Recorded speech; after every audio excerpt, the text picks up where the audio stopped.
Hello friends, we'll start our lecture today now. येतोय आवाज? नेहमीप्रमाणे Yes, थोडा sir. फीडबॅक द्या मला. Yes, sir. Yes, sir. Okay fine. राहिले अर्धा तासामध्ये आपण कॅशे मेमरी बद्दल माहिती घेऊ आणि कॅशे मेमरीची सर्व मला वाटतं अर्ध्या तासात आपण संपू शकू. कॅशे मेमरी म्हणजे काय? प्रत्येकाला ओके फाईन. जर आता कॅशे मेमरी म्हणजे काय हा फारसा काही तुम्हाला आता प्रश्न पडलेला नाही, कारण प्रत्येक जण मोबाईल घेतो, कॉम्प्युटर घेतो किंवा प्रत्येक विचारतो की अरे या मशीनवरती कॅशे मेमरी किती आहे. ती कॅशे मेमरीचा काय असते, कुठे असते, कशासाठी असते आणि कोणकोणत्या फॉर्ममध्ये असते, तर ओव्हरऑल वर्किंग कसं असतं या प्रकारे ह्या टॉपिक्समध्ये आपण आज बघणार आहोत. So actually cache memory is the memory which lies between CPU and main memory. So you can say it sits between CPU and main memory. Then what is the advantage of this? So obviously, though it is a small memory, but it is a very fast memory. Most of the time, you will find cache memory is on the processor itself, or it may be in the form of some other chips. So main objective of cache memory is to make your slower memory system look like a very fast memory system. Then how you can make an illusion of it, that is being a slow memory. So you already know CPU has a memory in the form of register. Main memory is normally a dynamic random access memory. Then what is the importance of cache as such? So if you see cache, this is the one example of cache. Most of the times, see, there are three levels of cache: level 1, level 2, level 3. Normally level 1, or normally we call L1, it is sit on the CPU itself, or it is packed along with your CPU. Okay, so other two chips, that is where level 2 memory, these are shown onto your circuit. So these are not inbuilt on into your CPU. On the contrary, these are outside CPU. That is why we call this as a level 2, level 3. Now in today's CPU, you'll find that even L1, L2 sometimes are also mounted onto your CPU itself, just to increase the speed of instruction. Now we'll see that how this particular speed increases. So how exactly cache operates. So if I wanted to explain how cache operates, I normally give an example. Something like you say that there are 10 guests in your house and you wanted to serve, maybe you have to serve a dinner to them. Maybe your house scenario is something like you have a hall, then in between you have a bedroom, and then at the end you have a kitchen. If all the 10 people are say taking food, then if you are serving them, how you normally serve to these people? Are you every time whatever the say bhaji, chapati or whatever they require, do you take right from kitchen to the directly to your hall? So normally what is done in this case, we have a certain table, or what we say one place where we normally all the foods we collect together and we keep it on the table, and whoever demands we normally serve from the table itself rather than going to the kitchen and bringing and then giving to the your guest. So this is whatever be the function of what we can say the table. It is similarly, you can say it is like a cache function. That means what? You have to reduce the access time of a data. That is normally we say latency time or access time of a data right from a slower memory, that is a DRAM, to the CPU. If you really wanted to do it fast, then it is better. You must have a one very fast small memory which is lying between CPU and main memory. So that is what we call as a cache. Now if you see how cache operates, so if CPU wants certain data, it gives the address to the memory location. Cache is checked for this data. If data is available there itself, then it will be immediately given to CPU. But if it is not available, then cache, then it is handed over to L2 or L3, or if they both, if it is not available in L3, then this request is passed on to your main memory. Then this data is collected, and that whatever the data is collected, it is entry is made into a corresponding cache, and then it is handed over to the CPU. This is the way how cache works.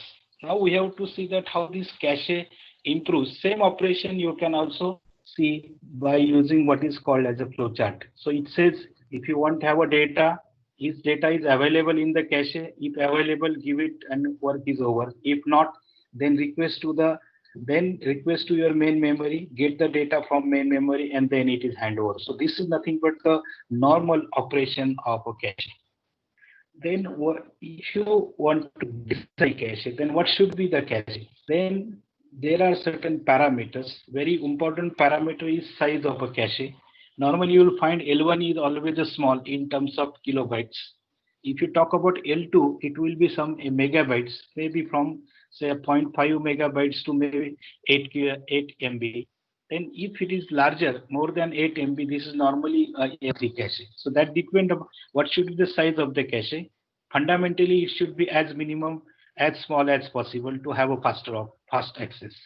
Then size of the block in cache, that how you are transferring the data from one memory to another memory. Then how you are then mapping function, that is which blocks data is accessed, where the data resides, at the same time where is the address, and whether this is already available. So that indexing, or you have to make the availability. So somewhere you have to map or you have to note somewhere, and that is done by indexing function or caching function. Then that is there should be a certain policy, that is right policy, that is which data should be kept in a cache and which data should be removed from the cache.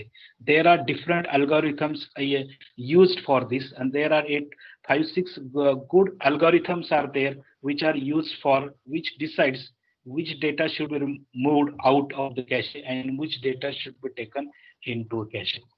Now, if you see what are the memory trade-offs of this cache. Normally, we say if a memory is large, then memory speed is slow. Fast memories are normally small, but these are very expensive, and it also consumes a very high power. Our goal is to give the feeling that our main aim of a processor is that we have to give the feeling to the processor that memory is very large and it is very fast, consumes low power, and it should be cheap also. Now, if you just compare these particular three cache memory, as I said, CPU and L1. L1 is normally resides in a CPU itself.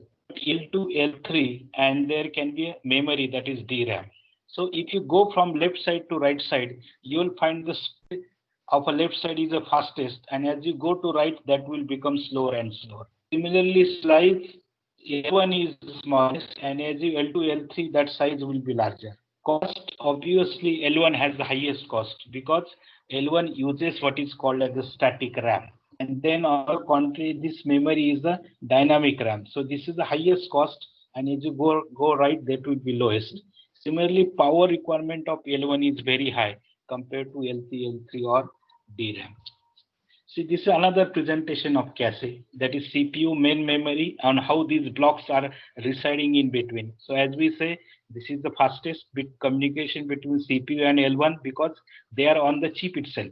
So this is very less than some nanoseconds, or maybe 0 to 2 nanoseconds, that access time. But if you go for level 1 to level 2, its access time increases.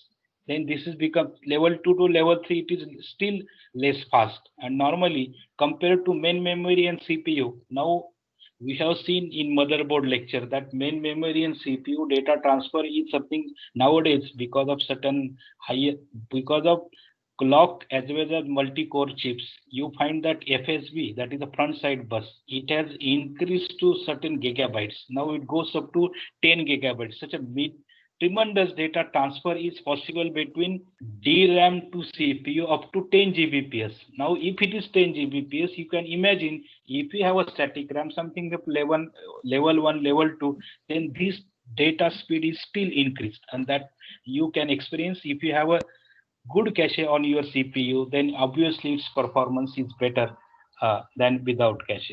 This is another way of presenting the same thing, that how your CPU L1 is there and L2, L3 normally outside. Normally here data, if you see the data transfer between disk and memory, it will be very slow because it's a mechanical part or optical part involved. Here data between this memory to L3, this data is transferred. This is a block transfer, we say. Normally blocks of data is transferred from this to this, not only 1 byte or 2 byte. But on the contrary, if a data is transferred between L1 to CPU, this is normally first transferred in the form of word. That is what will be the length of that register, maybe 16-bit or 64-bit at the same time, depending upon the size of the CPU. That is the address bus, or normally with the 64-bit CPU, 32-bit CPU.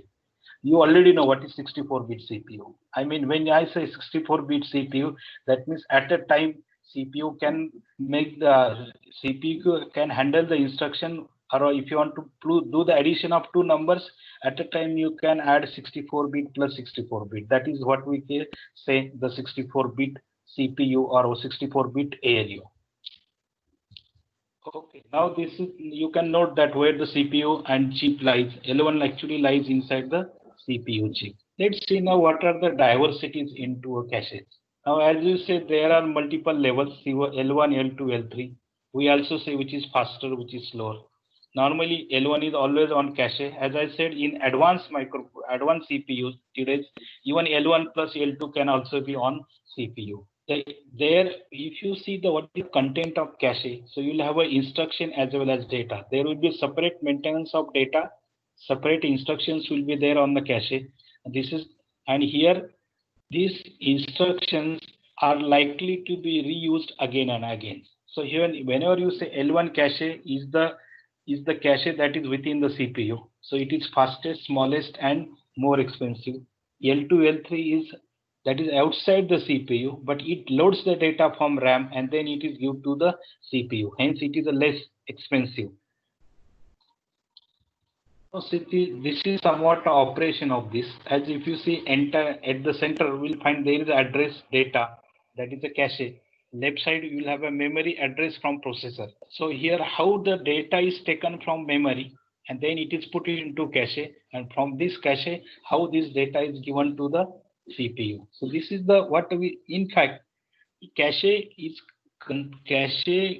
takes care of what is the data. Data will be always in the form of address or data. Most of the times you need an address of a memory. Sometimes you need a data. So address is separately stored into cache, as well as data is separately stored, because address can be same but data can vary, or sometimes data can be same, address can vary. So that is why address and data is normally separate in the cache. Now you say that how actually cache increase the speed. This is because of in two domain it works. It is called as a temporal locality and spatial locality. Temporal locality means what? Temporary. If an atom is referenced, it tend to be referenced again and again. म्हणजे एखादा आपण C चं loop घेतलं आणि I is less than 0, I less than 100, I plus plus. याचा अर्थ काय? ती instruction execute करत असताना I हा व्हेरिएबल आपल्याला फार वेळा वापरावा लागतो. ओके, तो जर जास्त वेळा वापरावा लागत असेल तर तो जर तुमच्या कॅशेमध्ये असेल तर ती जी इन्स्ट्रक्शन आहे, तो डेटा अवेलेबल जो असेल त्याची इन्क्रीज व्हॅल्यू असेल ती CPU ला फटाफट अवेलेबल असू शकेल. म्हणजे जसे कोड आणि व्हेरिएबल्स आहेत ते काय temporary, these are there. So this is we called, आता लागत असला तर तो परत परत लागणार आहे, म्हणून आपण त्याला काय म्हणू, ही टेम्परल लोकॅलिटी आहे. किंवा स्पेशल लोकॅलिटी म्हणजे काय, एखादी जर ॲरे आपण ऍक्सेस केली, तर ॲरे मधला एखादा डेटा असेल तर आता पहिला डेटा ऍक्सेस केला तर चान्सेस घेता त्याचा पुढचा किंवा मागचा डेटा आपण परत चान्सेस ऍक्सेस करण्याचे चान्सेस जास्त असतात, त्याला आपण म्हणतो स्पेशल लोकॅलिटी. मग एखादा ॲरे जर बोलवायचं असेल मेन मेमरी मधनं, तर एखादा हार्ड डिस्क मधनं जर घेतला तर हार्ड डिस्क मधनं एकदम तुम्हाला त्याच्या ब्लॉक साईज जेवढी असेल तेवढा रॅम मध्ये येतो. रॅम मधून तुमच्या L2, L1, L3, L2 मध्ये जर जायचं असेल तर त्याची साईज जी असेल त्याची ट्रान्सफरची त्या पद्धतीने तो जातो. आणि मग L2 किंवा L1 मधून मग वर्ड ट्रान्सफर होतो. तर याच्यामध्ये काय होतं, जेव्हा डेटा ऍक्सेस केला जातो, जो लागतो तोही ऍक्सेस केला जातो, जो त्याच्या मागच्या पुढचा असतो तोही. कारण तुम्हाला 2 बाईट ऍक्सेस करा किंवा पूर्ण ब्लॉक ऍक्सेस करा 1 MB चा, तुम्हाला वेळ तेवढाच लागणार आहे हार्ड डिस्क पासून किंवा रॅम पासून. मग तेवढाच डेटा जर तुम्ही पुढे नेऊन ठेवला तर त्याच्यातला जर आतला एक डेटा घेतलेला असेल, त्याचा पुढचा डेटा लागत असेल तर तो पटकन फास्ट होईल. त्याला आपण काय म्हणतो, स्पेशल लोकॅलिटी किंवा locality in space. Earlier example was locality in time, म्हणजे ते टाइमवर होतं, आता लागला तर परत परत लागेल, याच्या जवळचं असेल तर त्याच्या मागचा पुढचा लगेच लागेल. म्हणजे अशा प्रकारचे दोन, ही जी टेक्निक आहे, ही टेक्निक इथे नॉर्मली वापरली जाते. त्याच्यामुळे तुमचा डेटा पटकन मिळू शकतो आणि तुमच्या इन्स्ट्रक्शनचा execution speed it will increase. आता normally L2 cache is bigger but with higher latency. Latency म्हणजे त्याचा ऍक्सेस टाइम हा जास्त असतो. सो हिअर जर तुम्हाला L2 कॅशे जरी नॉर्मली जर साइजेस जर बघितलं आपण तर L2 ही L1 पेक्षा कमीत कमी दुप्पट असते, जास्त दुपटीपेक्षा जास्तच असते. Normally L1 is 3 to 4 times larger than L2 is 3 to 4 times larger than L1. कारण L1 चा जेवढा डेटा असतो तसाची तसा तो L2 मध्ये असतोच. ओके. मग बाकीचा जो ऍडिशनल डेटा असतो तो L2 मध्ये असतो आणि त्याचे ऍड्रेसेस आणि त्याचे इंडेक्स मार्क केलेले असतील. अदर दॅन L1 चा जर डेटा सीपीयू ला लागत असला तो L2 मध्ये सर्च केला जातो. L2 मध्ये नाही सापडला तर L3 मध्ये सर्च केला जातो. And then if both data is not available either in L1 or L2, then it is fetched from what we call as an DRAM. So all addresses in L1 are also contained in L2. म्हणजे exact this is a copy of L1 into L2. Data in L1 may be more updated than data in L2 because this is frequently operation होत असतं. त्याच्यामुळे याचं updation fast असतं, याचं updation L2 चं relatively slow असतं. Since L2 contains L1, it needs to be significantly larger. As I said, it is 3 to 4 times larger than your size of L1. Now, if you see the cache comparison, so now you see on left side, you will have a register access, level 1 cache, level 2 cache, main memory and hard disk. If you see the access time is generally in 1-3 registers will be accessed very fast. Relatively, level 1 cache will be somewhat lower than register because register are in the CPU itself, but cache is outside ALU. That is why access time will be more for cache because also size of the cache is more and size of the register is small. So level 2 cache, it will also have a significantly small time because both the caches are static RAM, but this is a larger memory compared to the L1. Then memory, it has got 10 to 60 nanoseconds, and for hard disk, this being a mechanical device, so it requires a lot of memory. So here access time is normally in the range of milliseconds or some, we normally say milliseconds rather than microseconds or nanoseconds. Other as having access time is only nanosecond. If you see the typical size, as the L1, L2 increases, size increases, here you will find the size of this cache memory increases. It is 8 KB, maybe 8 MB or 1 GB or even, so here you can find, this is the relative figure of the, so more the size of a cache, probably faster will be the CPU, but you cannot have, L1 is normally restricted to not more than 500 kilobytes, or maybe latest CPU may have up to 1 MB, but not more than, so it is always in the range of what we say kilobytes. Then technology used here, this is the static RAM. These registers are built inside a CPU itself. The technology used for main memory, as you know, this is dynamic RAM and this is magnetic. And who manages these memories? Compiler manages your registration because these are the instructions. Instructions are compiled by compiler. Then level 1 cache and level 2 cache, this is hardware itself that I have shown you the second figure on second PPT that I have shown you. CPU on one side and the others L2 caches are on the other side on the same CPU, on the same PCB. Then main memory is are normally handled by operating system, and hard disk is also managed by either operating system or user. Now, if you really want to improve the cache performance, there are 3 ways you can improve the cache performance.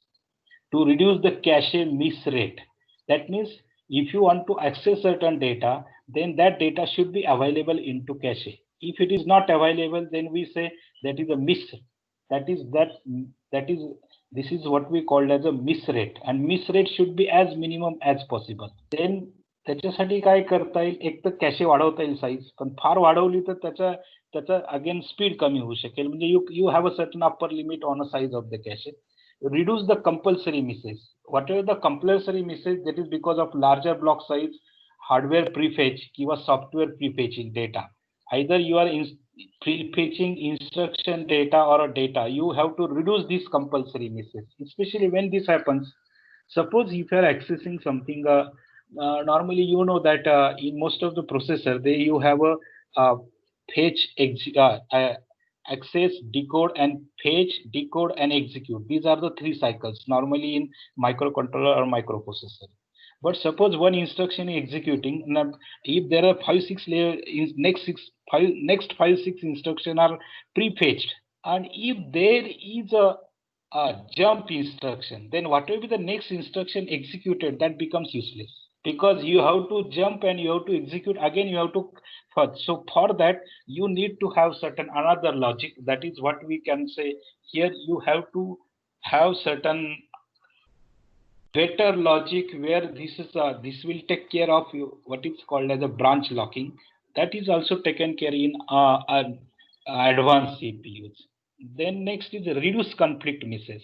If there is a conflicts in the this, then that should be as far as possible, it should be reduced. Victim cache means, victim means what? The one we required, we have already moved it and CPU demand the same. Again, we removed from the cache and immediately CPU demand the same. That means that is nothing but the victim. That particular data becomes a victim. So that we call it the victim cache. So it should be reduced. Then stream buffer. So here it cache thrashing. That means a removal of cache or a deleting of cache should be as possible, as minimum as possible. And most of the cache handling is taken care by compiler optimization. That is proper planning and properly coding. You can take care of it. Then you have second way is to reduce the miss penalty. That means if there is there are three ways by which you can reduce this. So either by using a second level cache, त्याने काय होईल की जी एखादी जी data पाहिजे होता तो तिथे C1 मध्ये L1 मध्ये नाही मिळाला तर L2 मध्ये नक्कीच मिळेल, म्हणजे ती मिस पेनल्टी कव्हर अप होऊन जाईल. किंवा नॉन ब्लॉकिंग कॅशे, जिथे मध्ये डेटा ब्लॉक करत नाही अशा ठिकाणी. Otherwise you can use early restart and critical word first on miss. So here, so you can already restart or you can prefetch certain data to avoid this miss penalty. Finally, to reduce the cache hit time, that means here access time should be minimum. So here you should have a chip on chip cache, जशी L1 असते त्यामुळे तुमचा hit time कमी होतो. Smaller size cache त्याच्यामुळे तुमचा आणखी hit time increase होतो. आणि डायरेक्ट मॅप कॅशे, तर त्या कॅशे डायरेक्टली मॅप करायची L1 L2 L3 आणि त्याचे ऍड्रेसेस प्रॉपर जर फाइंड केले, सीपीयूने जर त्याला सांगितलं की मला हा डेटा पाहिजे, तर त्याने पटकन शोधला पाहिजे L1 मध्ये आहे की L2 आहे की L3 मध्ये आहे, जिथं असेल तिथं त्याने काढून तो पटकन सीपीयू ला दिलं पाहिजे. So there are different algorithms exist for handling this particular data as fast as possible. So this is all about what I will say cache. Now in short, आता तुम्हाला cache मध्ये काय समजून आज समजणं आवश्यक आहे. तर cache ही मेमरी आहे, स्टॅटिक रॅम आहे, दोघांच्या सीपीयू आणि मेन मेमरीच्या मध्यभागी असते. मोस्टली कॅशेने तुमचा डेटा ऍक्सेस फास्ट होतो. कॅशे L1 जर असेल तर ती नॉर्मली सीपीयू वरतीच असते कारण त्याचा फास्ट होतो. परंतु L2 आणि L3 ऍडिशनल कॅशे आजच्या मदरबोर्ड वरती सापडतात. त्यांनी काय होतं, ओव्हरऑल परफॉर्मन्स हा फास्टर होतो आणि it creates the illusion something like that your main memory is very fast and it gives the data as and when required to the CPU. म्हणजे अशा प्रकारे जर तुमचा परफॉर्मन्स इन्क्रीज झाला तर overall instruction execution time reduce होतो आणि ultimately your speed become fast or your application runs fast or you have a feeling that everything is going fast. And that is the main role of cache. आणि cache ही relatively costly असते आणि cache कोणी विकत घेतही नाही. तुमच्या लक्षात आलं असेल. मला एक आपण असं म्हणत नाही की 5 MB ची कॅशे दे, 8 MB ची कॅशे दे, कारण ती कॅशे ऑलरेडी सोल्डर असते ऑन मदरबोर्ड जर L2 L3 असेल आणि L1 is already on to your CPU. Okay, so this is all about this. So this about AGP. Next time I will go for AGP and maybe if a time permits then we will go for ISA bus and PCI slots. That is tomorrow's lecture. Okay, so here I'll stop. If you have got any questions, you please ask. Hello.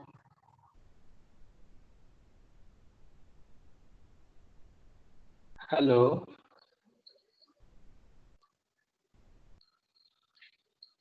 No difficulties? No, sir. हा, काही समजलं नाही याचा अर्थ. काय समजायचं? समजलं की नाही समजलं? कॅशे मेमरीचा कन्सेप्ट लक्षात आला का काय असतं? हो sir.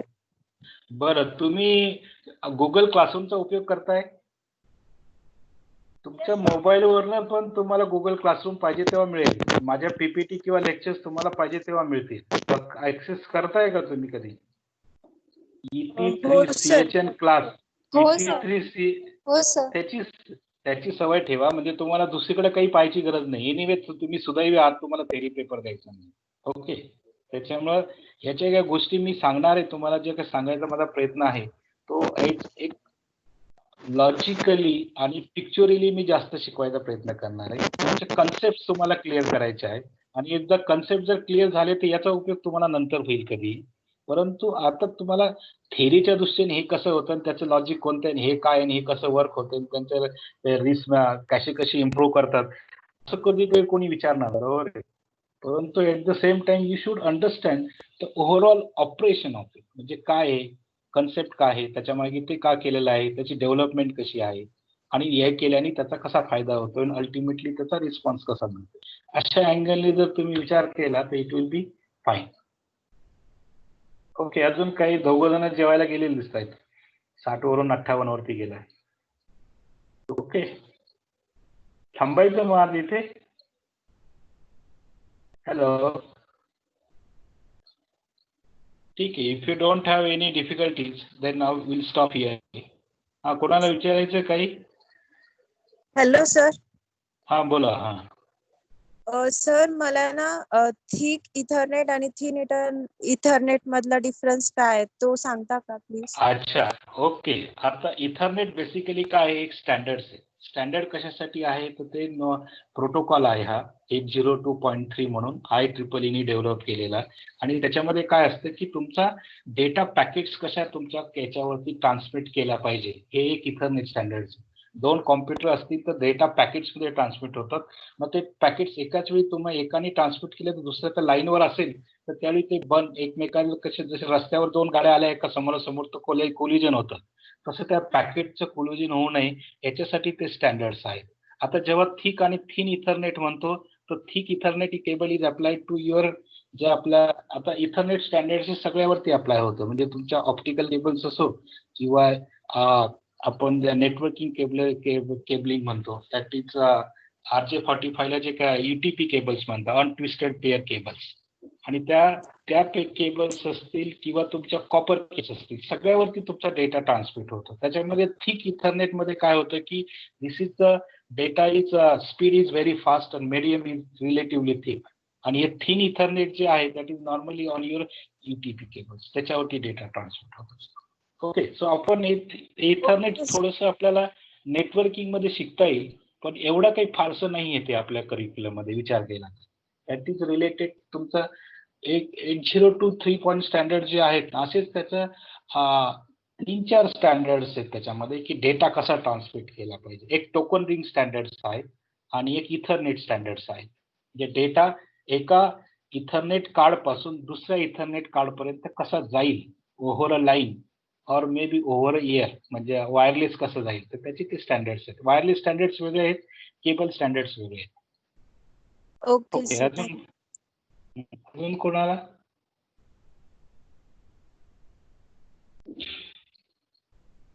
No question? Okay, then will join again tomorrow 11. Tomorrow कितीला? 12:20 ला, बरोबर आहे.